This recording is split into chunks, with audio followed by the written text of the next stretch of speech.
इस अध्याय का नाम क्या है? नियंत्रण और समन्वय। देखो, इससे पहले जो हम मस्तिष्क के बारे में बताए थे, और आज हम देखेंगे हार्मोन कौन कौन निकलता है, कौन ग्रंथि से कौन कौन काम करता है, उसके बारे में देखेंगे। और यह जितना ग्रंथियाँ सब, इससे पहले मस्तिष्क के बारे में बताए थे ना, मस्तिष्क हम सीधे बता दिए थे, हंसना रोना या ठंड महसूस गर्म करता है, हम लोग बोले थे, सिर्फ मस्तिष्क बोले थे। फिर उसके बाद मस्तिष्क का भाग भी बता दिए थे। मस्तिष्क कितने प्रकार है? 3 वो बताए थे ना, कौन कौन? अग्र, मध्य और पश्च मस्तिष्क। फिर अग्र मस्तिष्क को 2 भागों में बांटा गया है, एक सेरिब्रम, सेरिब्रम उसी को बोलेंगे परम मस्तिष्क, और दूसरा बोले थे डायनसेफ्लॉन। उसके बाद फिर मध्य मस्तिष्क छोड़ दिए थे। फिर उसके बाद बताए थे पश्च मस्तिष्क को भी 2 भागों में बांटा गया है। पहला कौन था? सेरिबेलम, और दूसरा मस्तिष्क स्टेम, ऐसे बोले थे ये। उसके बाद अब जो हम पढ़ेंगे ना, यहाँ पर हार्मोन के बारे में ध्यान देखो। देखो लिखा थे हार्मोन, बताए थे हम लोग जो ग्रंथि से कौन कौन हार्मोन निकलता है, ये भी बता दिए थे। पेड़ पौधा में भी हार्मोन निकलता है। क्या बात है? नहीं समझ क्यों ऐसे कर रहा है? यहाँ ध्यान दो, ये बात यहाँ भी ध्यान दे देगा ना तो ऑब्जेक्टिव आएगा, फिर वहाँ पर देखते रह जाएगा, एक भी समझ नहीं आएगा। इससे बहुत बार क्वेश्चन पूछा गया, तुम जाकर उस पर देख लेना बीबीडी या क्वेश्चन बैंक देखना, इसमें कितना बार क्वेश्चन पूछा गया है। पहला देखो हार्मोन लिखे हैं, यह अंतःस्रावी ग्रंथि से निकलता है। जो भी हार्मोन जितना निकलता है यह सब अंतःस्रावी ग्रंथि से निकलता है। यहाँ देखो हम एक जो फिगर बनाए हैं, इसमें एक फिगर जो है सबसे हम लोग को जो ऊपर वाला जो भाग है, यहाँ देखो पहले बोले हम लोग को मस्तिष्क जो है किससे बंद है? एक क्रेनियल नामक झिल्ली के द्वारा बंद है, जो एक हड्डी या क्रेनियल उसमें बंद है। और यहाँ बोले थे एक है पीयूष ग्रंथि। इसके यहाँ पर देखता है कहते कहता कि शंकर भगवान की तीसरी आँख क्या होता है, तो हम लोग की तीसरी आँख क्या हो गया? पीयूष ग्रंथि। और हम लोग के पूरे, अगर हम लोग कोई अच्छा काम करता है उसको क्या बुलाता है? मास्टर बुलाता है ना। हम लोग पूरे शरीर को संतुलित रखकर काम रखता है, यह पीयूष ग्रंथि। इसीलिए इसको बोलेंगे मास्टर ग्रंथि भी बोला जाता है। पीयूष ग्रंथि को ही मास्टर ग्रंथि बोलेंगे।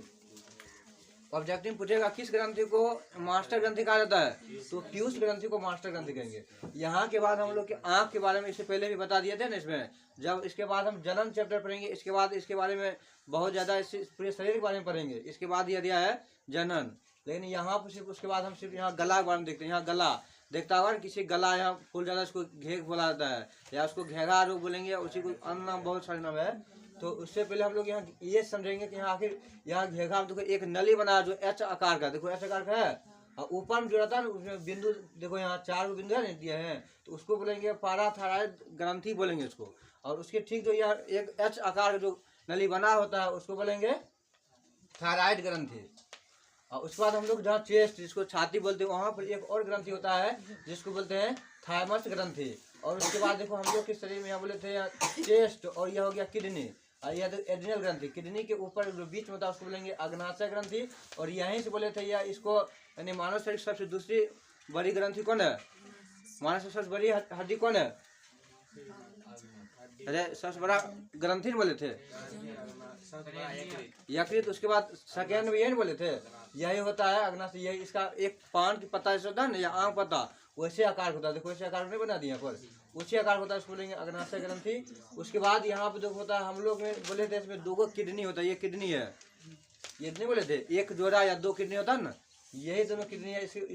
इसके ऊपर में एक बिंदु जैसा रहता है यहाँ, और यहाँ 2 किडनी है, 2 भी 2 हुआ ना, ये दोनों होता है एड्रिनल ग्रंथि। और एड्रिनल ग्रंथि ग्रंथा काम किया, जैसे हम लोग अगर सोते हैं, अगर एक मान लो घर में आग लग गया, तो हम लोग देखता है इधर पूरा एकदम बौखने लगते हैं कि क्या करे या न करे। तो उस समय हम लोग के शरीर में बहुत ज़्यादा मात्रा में क्या निकलने लगता है? यही एड्रिनल ग्रंथि यहाँ पर ज़्यादा मात्रा में फ्री हो जाता है। हम लोग उस समय दिमाग काम करना बंद कर देता है। उसके बाद लिंग ग्रंथि होता है, इसमें पुरुष में अलग और महिला में अलग अलग पाया जाता है। इसके बारे में जब पढ़ेंगे, जनन चैप्टर पढ़ेंगे, तो जनन चैप्टर में इसके बारे में बहुत ज़्यादा विस्तार पढ़ेंगे। इसमें जनन चैप्टर खाली यही होगा कि यानी बच्चा कैसे पैदा किया जाता है, या पेड़ पौधा में जैसे कैसे बीज निकलता है, तो उसके बारे में पढ़ेंगे जनन चैप्टर। इसके बाद जो पढ़ेगा उसमें, अगर उसको बढ़िया से एक एक ध्यान देगा तुमको पूरे शरीर के अंग के बारे में पूरा मालूम हो जाएगा। आज देखो पहले लिखाए थे पीयूष ग्रंथि, 1 नंबर लिखाए थे, तो पीयूष ग्रंथि बोलेंगे, इसे मास्टर ग्रंथि भी कहा जाता है। तो लिखा है ना, यह जो है ना पीयूष ग्रंथि भी एक हड्डी में बंद है। तो कौन हड्डी है? तो यह स्फेनोइड हड्डी के बीच में होता है, यह सबसे छोटा ग्रंथि भी है। और मानव शरीर सबसे छोटी ग्रंथि कौन है? ये इसी को बोलेंगे पीयूष ग्रंथि है, सबसे छोटा, लेकिन काम करता है, मास्टर काम करता है शरीर, बोलेंगे यह सबसे छोटा ग्रंथि कौन है? मानव शरीर सबसे छोटा ग्रंथि पीयूष ग्रंथि। लेकिन ये अभी इसमें दिया है, लेकिन एक और होता है सबसे छोटा होता है, जिसको यहाँ तक लिख दिए पीयूष ग्रंथि से भी छोटा होता है, जिसको पीनियल ग्रंथि बोला जाता है, जो इस तुम्हारे इस बुक में नहीं है। जब इसके बाद 11वीं बारे में जाएगा तो उसके बारे में यहाँ चर्चा किएगा। इस 10वां सिलेबस में इसको हटा दिया गया, इसमें नहीं दिया है, पीयूष ग्रंथि के बारे में नहीं दिया गया। उससे भी छोटा होता है पीयूष ग्रंथि जो है ना, इससे भी छोटा होता है, उसको बोलते हैं पीनियल ग्रंथि बोला जाता है। तुम्हारे सिलेबस में नहीं है, इसके बारे में यहाँ नहीं लिखे यहाँ। तो यह पीयूष ग्रंथि बारे में समझ गया ना, इसे बोलेंगे, इसे मास्टर ग्रंथि भी कहा जाता है। और यह एक कहाँ पर बंद है, किसमें? तो बोलेंगे एस्फेनोइड हड्डी के बीच में स्थित है। यानी पीयूष ग्रंथि किसके बीच में स्थित है? तो एस्फेनोइड, हमारे शरीर जो पूरा हड्डियों में बना है, हम लोग शरीर जो मानव कंकाल है तो हड्डी बहुत है इसमें, तो उसमें एस्फेनोइड हड्डी के बीच में स्थित है। नोट में देखो लिखा है पीयूष ग्रंथि से भी छोटा एक ग्रंथि है, जिसको बोलेंगे पीनियल ग्रंथि बोला जाता है। पीयूष ग्रंथि के आगे वाले भाग को आप देखिए, पीयूष ग्रंथि है ना, इसके एक यहाँ से भी एक और आगे भाग है, फिर इसके बाद एक पिछड़ा भी भाग है। जो आगे वाला भाग हुआ ना, तो उसको आगे वाले भाग बोलेंगे अग्रपिंडक। आगे रहेगा तो उसको बोलेंगे अग्रपिंडक, और पीछे वाले भाग बोलेंगे पश्चपिंडक बोलेंगे। अगले भाग को अग्रपिंडक क्वेश्चन पूछेगा। पीयूष ग्रंथि के आगे वाले भाग को क्या बोलेंगे? तो अग्रपिंडक, और पीछे वाले भाग को पश्च। तो पीछे होता है ना, पश्च बोला जाता है, तो पश्चपिंडक कहा जाता है। अब यहाँ देखो अग्रपिंडक से वृद्धि हार्मोन निकलता है। कोई देखता होगा यानी कोई बहुत ज्यादा बड़ा हो जाता है तुरंत, कोई एकदम देखेगा बौना हो जाता है। ये कौन करवाता है? ये अग्रपिंडक से ही होता है। इससे निकलता है एक हार्मोन निकलता है, जिसको बोलेंगे वृद्धि हार्मोन निकलता है। यदि अग्रपिंडक से कम हार्मोन निकलता है तो आदमी बौना हो जाता है, तथा अगर ज्यादा निकलता है तो वह आदमी लंबा हो जाता है, जिसे जायगोटिज्म बोला जाता है। यानी बोलेंगे कि कौन ऐसा वृद्धि हार्मोन किसे निकलता है? बोलेंगे अग्रपिंडक। ये जो होता है पीयूष ग्रंथि, पीयूष ग्रंथि जो आगे वाले भाग होता है उसको बोलेंगे अग्रपिंडक, और इसी से निकलता है, इससे निकलता है अग्रपिंडक जो हार्मोन निकलता है। तो वह कम निकलेगा, अगर मतलब बहुत कम मात्रा में निकला तो आदमी क्या हो जाएगा? बौना। देखता है ना बहुत कोई यानी बौना हो जाता है, अब वो देखेगा बहुत ज्यादा बड़ा हो जाता है। तो बौना और लंबा हो जाना वह जो एक हार्मोन निकलता है, वह किससे निकलता है? बोलेंगे अग्रपिंडक से निकलता है। अग्रपिंडक यानी अग्रपिंडक से वृद्धि हार्मोन निकलता है, मतलब जो आदमी व्यक्ति वृद्धि करता है किसके द्वारा? बोलेंगे अग्रपिंडक से। और जो अगर मतलब बहुत ज्यादा लंबा हो जाएगा तो उसको हम क्या बोलेंगे? तो उसको जायगोटिज्म बोलेंगे। एक और पढ़ेंगे, जनन में पढ़ेंगे जायगोटिज्म। जायगोट एक मदर होता है ना, उसके बारे में पढ़ेंगे जनन चैप्टर में, क्योंकि यहाँ अगर यह सब बता देंगे फिर जनन चैप्टर फिर वहाँ पर क्या पड़ेगा, इसलिए इसके बारे में और पढ़ेंगे जनन चैप्टर में। उसके बाद देखो अग्रपिंडक, इससे ऑक्सीटोसिन हार्मोन भी निकलता है। देखता होगा जितना भी मतलब स्तन पाए बताते हैं ना, स्तनधारी जो यानी बच्चे को दूध पिलाता है, अगर मान लो उसको किसी कारणवश अगर दूध उसको नहीं दे रहा है तो उसके लिए फिर दवा का प्रयोग करते हैं ना, तो उसमें एक सुई आता है जिसको बोला जाता है ऑक्सीटोसिन। ऑक्सीटोसिन हार्मोन निकलता है। इसी यानी ऑक्सीटोसिन हार्मोन होता है जो बच्चे को दूध पिलाते हैं, तो उसमें क्या था, उससे एक हार्मोन निकलता है जिसको बोलते हैं ऑक्सीटोसिन हार्मोन। इसी के द्वारा हुआ उसमें दूध को यानी उत्तेजना करता है, यही अग्रपिंडक भी करता है यहीं से। इसीलिए देखता होगा जब बच्चे को अगर दूध पिलाते हैं तो उसको यानी माँ को कभी भी दो काम एक साथ नहीं करना चाहिए। अगर बच्चे को दूध पिला रहे हैं तो उस समय उसका अगर हमेशा ध्यान, अगर मतलब दो काम लगा दिया, एगो काम कर रहा है और उसके बाद बच्चे को दूध भी पिला रहे हैं, तो सोचो वही बच्चा मंद बुद्धि यानी मंद बुद्धि हो जाता है। तो यह क्योंकि यह सब कहाँ से निकलता है? डायरेक्ट हमारा ये मस्तिष्क हो गया। मस्तिष्क फिर यहाँ चेस्ट में देखो यहाँ से सब नली बना रहता है, यहाँ से बच्चे को जब दूध पिलाते हैं तो इसी समय उसका हमेशा ध्यान बच्चे को दूध पिलाने पर रहना चाहिए।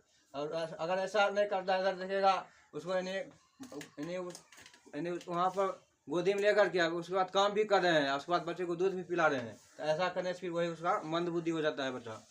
तो उसका क्योंकि उसका दिमाग, क्योंकि देखो यहाँ दूध कहाँ से स्रावित कराया? पीयूष ग्रंथि, क्योंकि यह कहाँ से, इसी में भाग है अग्रपिंडक, अग्रपिंडक से निकलता है। ऑक्सीटोसिन हार्मोन कहाँ से निकलता है? तो यह अग्रपिंडक, यह हमारा मस्तिष्क जो यहाँ पर है इसी से निकलता है। अगर मेरा ध्यान अगर अलग जगह होगा तो उसमें बोलो उसका माइंड भी चेंज होगा इसमें, तो इसीलिए बोला जाता है इसमें। यह देखो लिखा नहीं है अग्रपिंडक, नोट में लिखा दिए हैं, यह स्तनधारी में दूध की मात्रा को बढ़ाता है। अगर कोई जैसे मवेशी या कोई जानवर हो गया जो अगर दूध नहीं दे रहा है तो उसके लिए एक सुई आता है जिसको बोलेंगे ऑक्सीटोसिन। या देखता होगा कोई अगर सब्जी हम लगाते हैं, जैसे कोई लतरने वाला जितना हो गया, उस लौकी आदि से हो गया ना, उस सब अगर ये सुई दे देगा तो ज्यादा वो मात्रा में देने लगता है फल।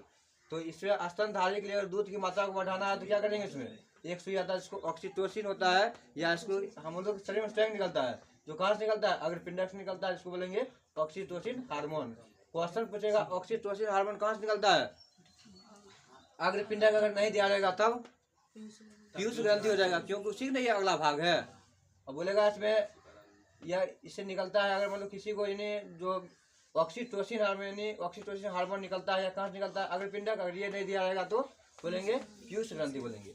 उसके बाद देखो अग्रपिंडक का एक काम है, उसमें लिंग देखो हार्मोन होता है, इसी से निकलता है। एक होता है लिंग हार्मोन, एक होता है देखो लड़का और एक होती है लड़की। अब लड़का, ये बच्चे कैसे जन्म होता है ये भी जन्म चैप्टर में पढ़ेंगे कि कब लड़का होगा और कब लड़की होगा। जैसे डॉक्टर जैसे जाता है जांच करने के लिए तो एक्सरे उसको करता है, एक्सरा किया जाता है ना, या उसको उससे द्वारा उसको पता चल जाता है कि उसके माँ के पेट में लड़का है या लड़की है, या इसको अल्ट्रासाउंड करते हैं, एक्सरा होगा ना। तो उसको जैसे ये हो गया लड़का या लड़की, वो लोग जो अभी हम लोग भारत में वो सब मतलब मान्यता उसको नहीं दिया गया है। कोई भी करेगा वह चोरीस करेगा, कोई ये दिखावट नहीं, अपने दुकान का भी ये नहीं ले सकता है कि हम यहाँ पर लिंग जांच करते हैं, ऐसा नहीं कर सकता है वो। और वैसे पकड़ा जाता है तो, क्योंकि इससे पहले जो भ्रूण हत्या क्या है, अपराध है ना वह, तो इसलिए उस सबको डॉक्टर में अपने लिखा जाता है, जिससे चोरी सब अपना अपना करता है। तो लिंग हार्मोन यही होता है, अग्रपिंडक का ही काम है लिंग हार्मोन को बताना। एक लड़का रहेगा, लड़का क्वेश्चन होगा, उसमें विरेचन होगा, विरेचन से निकलता है शुक्राणु, लड़की में होती है अंडाशय और अंडाशय से निकलता है अंडाणु। इसके भी पढ़ेंगे, जैसे उसमें मासिक चक्र होता है ना, इसको रजो धर्म या धर्म चक्र कहता है, जो 18 दिन का होता है, तो इसी से निकलता है, अंडाशय से निकलता है। इसके बारे में जन्म चैप्टर पढ़ेंगे, इसको भी छोड़ देते हैं। उसके बाद लिखा विरेचन में शुक्राणु तथा अंडाशय में अंडाणु बनने का काम कौन करता है? यही अग्रपिंडक करता है, या अग्रपिंडक नहीं रहेगा तब बोलेंगे इसमें पीयूष ग्रंथि करता है, इसमें ये सब वही काम करता है। ये पढ़ने के बाद आप देखो लिखा है थायराइड ग्रंथि, लिखा है यहाँ पे देखो थायराइड ग्रंथि, यहाँ पर एच के आकार ऊपर देखो 4 को बिंदु दिए हैं इसमें। इसका देखो क्या करता है थायराइड ग्रंथि, इससे थायरॉक्सिन हार्मोन निकलता है, इसे निकालने में आयोडीन काम करता है। हम लोग आयोडीन यहाँ पर जो गला में होता है बोले थे ना, आयोडीन की कमी से कौन रोग हो जाता है? घेगा, या उसी को बोलेंगे ग्वाटर रोग, या उसी को बोलेंगे गलगंड रोग बोला जाता है। तो थायराइड ग्रंथि जो हार्मोन निकलता है, कौन हार्मोन निकलता है? बोलेंगे थायरॉक्सिन हार्मोन।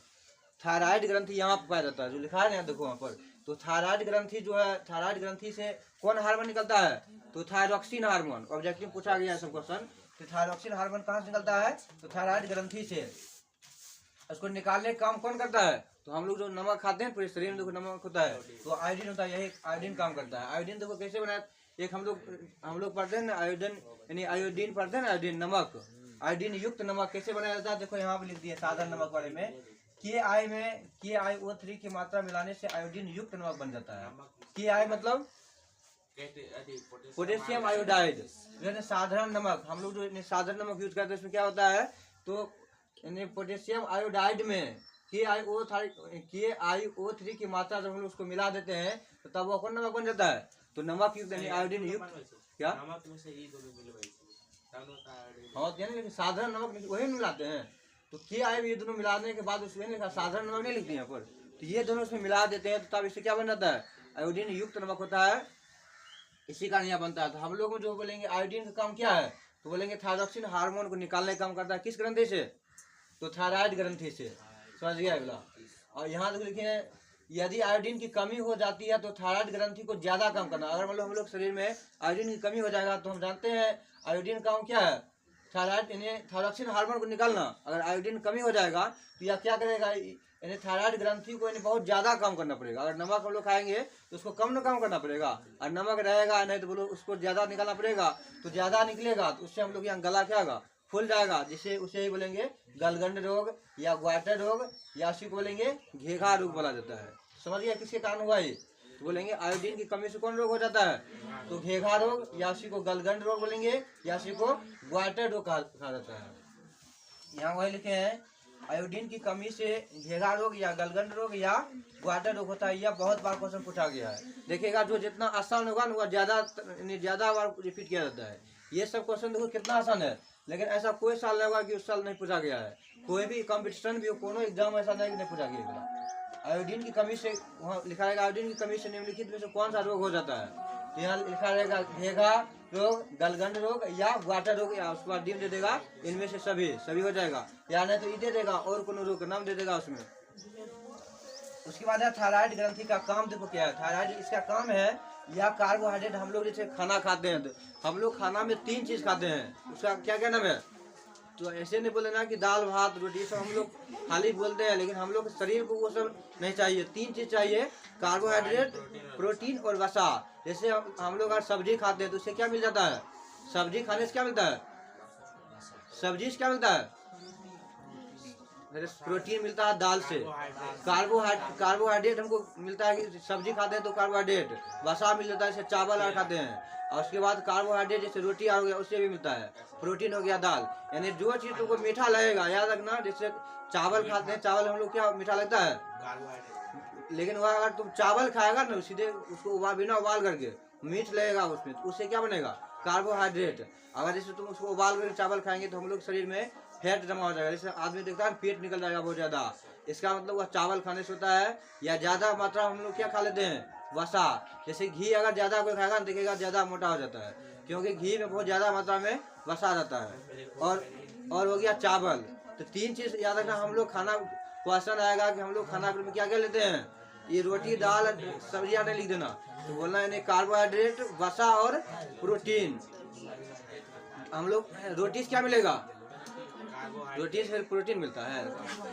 दाल नहीं देखता, कहता है देखते हैं भोजन बच्चों को प्रसाद करता है प्रोटीन प्रोटीन, बच्चा को सुनता नॉलेज है, वह बोलेगा प्रोटीन, क्योंकि हम जानते हैं दाल से क्या क्या प्राप्त होता है? प्रोटीन प्राप्त होता है। तो याद रखना है 3 चीज, कार्बोहाइड्रेट, प्रोटीन और वसा। सोयाबीन सबसे ज्यादा मात्रा में होता है। सबसे ज्यादा फूलेगा किसमें होगा? तो सोयाबीन में सबसे ज्यादा होता है। बोलो उसमें ये जो है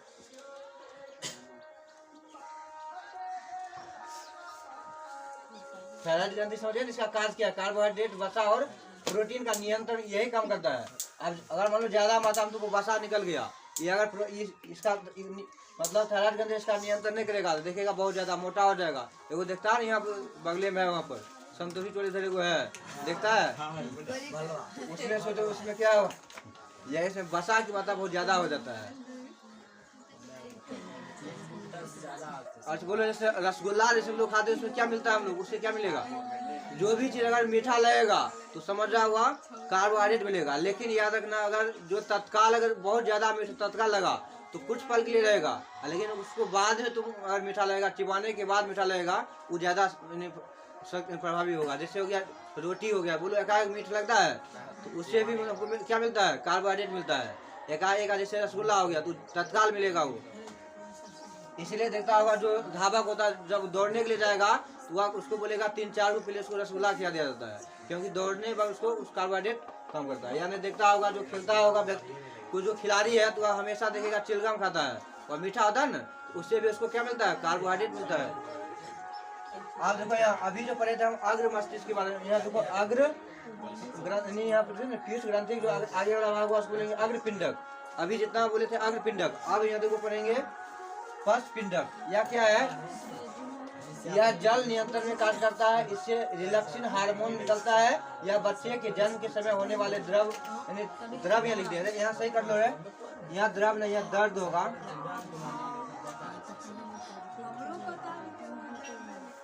यहाँ ध्यान दो, यहाँ थोड़ा सही कर लो है, लगा रहे यहाँ सही कर लेना, यहाँ द्रव लिख दिए है, यह दर्द होगा।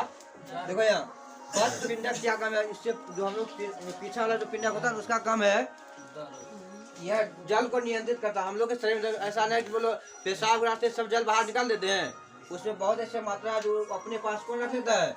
यही पश्च पिंडक रहता है। हम लोग के शरीर में वह पानी को रखा था, अगर पूरा पानी निकाल देंगे तो आदमी जिंदा ही नहीं रहेगा। तो उसके बाद देखो इसका और काम क्या है? पश्च पिंडक का और काम है, जैसे यह क्या करेगा, जैसे देखता होगा एक इससे निकलता है रिलैक्सिन हार्मोन। देखो रिलैक्स इससे क्या आराम करना, रिलैक्स होता है ना, रिलैक्सिन, रिलैक्स मतलब आराम करना। यह काम से करता है पश्च पिंडक। जब देखो जब कोई महिला अगर बच्चे को जन्म देते हैं तो उस समय से तो कितना दर्द होता है, जब एक हड्डी को टूटता है ना तो 60 गुना दर्द होता है। अगर मतलब किसी तुमको जैसे अगर हाथ टूट गया यहाँ से तो वह 60 गुना दर्द होता है। उस समय अगर उस दर्द को व्यक्ति सहन नहीं कर सकता है, आदमी मर जाता है। अगर उससे 10 गुना दर्द होता है जब बच्चे को जन्म देता है, तब उस महिला को जब बच्चे को जब जन्म देते हैं ना, उससे जो हड्डी टूटता है उससे 10 गुना उसको दर्द होता है, लेकिन फिर भी वह सहन क्यों कर लेता है? इसी के कारण रिलैक्सी हार्मोन। जिस समय अगर बच्चे को जन्म देते हैं उस समय एक हार्मोन निकलता है जिसको बोलते हैं रिलैक्सिंग हार्मोन, इसीलिए वो महिला उस दर्द को सहन कर पाते हैं। अगर ये नहीं देखता होगा, कभी कभी सुनता होगा, यानी बच्चे को जन्म देते समय महिला की मृत्यु हो जाती है, तो यानी उस समय क्या, तो ये रिलैक्सिंग हार्मोन की कमी के कारण हो जाता है। यह कमी कैसे होता है, अगर जब अगर कोई महिला अगर मतलब प्रेग्नेंट हो गई है, तो उस महिला को कभी भी बैठना नहीं चाहिए, उसको हमेशा यानी कम से कम 1 किलोमीटर या कुछ उसको हमेशा पैदल चलना चाहिए, और घर में हमेशा काम काज करना चाहिए उसको। अब इन्हें कि आप काम करेगा तो कहेगा बोझा उठाने के लिए, उतना भारी काम नहीं, जैसे घर का छोटा छोटा काम उसको करना चाहिए, जिससे उसके शरीर में हमेशा यह रिलैक्सिंग हार्मोन क्या है, रिलैक्सिंग हार्मोन बनता रहेगा। अगर देखता होगा जैसे शहर आने का ज्यादा ऐसा होता है, जो महिलाएं होती है तो ज्यादातर देखेगा बच्चे को जन्म करने के लिए वहाँ ऑपरेशन कर किया जाता है ना, ज्यादा शहर में ऐसे होता है, लेकिन गांव की महिला ऐसा थोड़ी करती है। यहाँ देखिएगा, यहाँ घर में रहेगा, सब काम भी करेगा, जैसे खाना बनाना या कपड़ा धोना, इस सब अपने से कर लेती है। जब बच्चे को जन्म देने से पहले सब काम करने से उसके शरीर में रिलैक्सिंग हार्मोन हमेशा बनते रहता है। जब बच्चे को जन्म देते उस समय देखिएगा उस महिला को कोई भी दिक्कत नहीं होगा, और जो हमेशा जब वो हमेशा बैठा रहेगा घर में सिर्फ सोया रहेगा, तब उसी महिला को देखिएगा उसको ऑपरेशन करके तब उसको बच्चे को बाहर निकाला जाता है, या वही करवाता है रिलैक्सिंग हार्मोन। तो यह कहाँ रहता है, यह पश्च पिंडक से निकलता हुआ रहता है, इसका ही काम है, यह जल को नियंत्रित करने में कार्य करता है, इससे रिलैक्सिंग हार्मोन निकलता है। और यह देखो लिखा, यह बच्चे के जन्म के समय होने पर यह दर्द को कम करता है। आज जखन ये रिलैक्सिंग हार्मोन नहीं रहेगा तो बोले ना, अगर हड्डी को अगर कहीं एकाएक तुमको तोड़ देगा ना, यहाँ पर जैसे अंचोक में एकाएक टूट जाता है, लेकिन जान अगर यहाँ से रहेगा तो तुम उसको सहन नहीं कर पाएगा। हमारा जो ये मस्तिष्क है ना, यहाँ वह काम ही नहीं करेगा, वहाँ से तुरंत मर जाएगा। उसे बोले 60 गुना दर्द होता है जब बच्चे को जन्म देता है उस समय, लेकिन यही जो है ना, ये रिलैक्सिंग हार्मोन यह इसको उस दर्द को कम कर देता है, इसी काम है। और उसके बाद देखो लिखा है पैराथायरॉइड ग्रंथि, यहाँ पे जो लिखा है देखो पैराथायरॉइड ग्रंथि जो ऊपर लिखा है, यह एच के ऊपर देखो बड़ा है ना, यह क्या करता है, यह रक्त में कैल्शियम की मात्रा को नियंत्रित करता है। हम लोग के शरीर में देखो, हम लोग जानते हैं कैल्शियम रहता है, हम लोग शरीर में कैल्शियम नहीं पाया जाता है।